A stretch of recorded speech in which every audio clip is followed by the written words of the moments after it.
Yeah. Do you know what you do? Do you know what you do to me?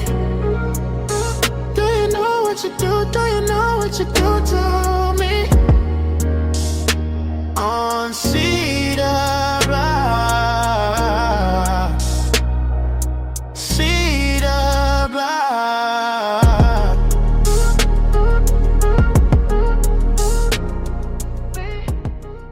Chapter 9.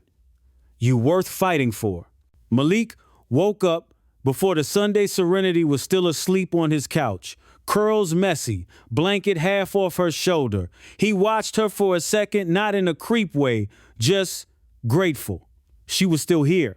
After all the gunfire, the danger, the silence between them, she stayed. But that made the weight heavier. He couldn't let this be her life. Not because she was weak, but because she deserved more than trauma with a side of loyalty. He stepped outside, hoodie pulled tight, and dialed a number he hadn't touched in years. By noon, Malik was sitting in front of Miss Mayfield at the credit union asking about business loans. He wanted to flip the garage, legit real papers, insurance, a website, the whole thing. She looked at him like he was crazy, but he showed her receipts, photos, past work. I'm tired of living like I got one foot in the grave and one in the streets, he said. I got someone worth building for. It wasn't smooth. It wasn't easy.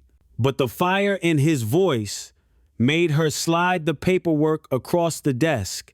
Back at the house, Serenity was folding her clothes to leave. She didn't want to, but she also didn't want to stay if Malik was going to keep feeding two wolves, love and loyalty. When she opened the door, Malik was on the steps, holding a greasy folder and two smoothies. Don't leave yet, he said, breathing hard like he ran there. I filed paperwork, business loan, legit shop. I'm done with Ghost. For real this time. Serenity stared, lips parted. She didn't trust easily, but something in his eyes said this wasn't just words. She stepped aside, let him in. They sat at the table again, hands touching this time.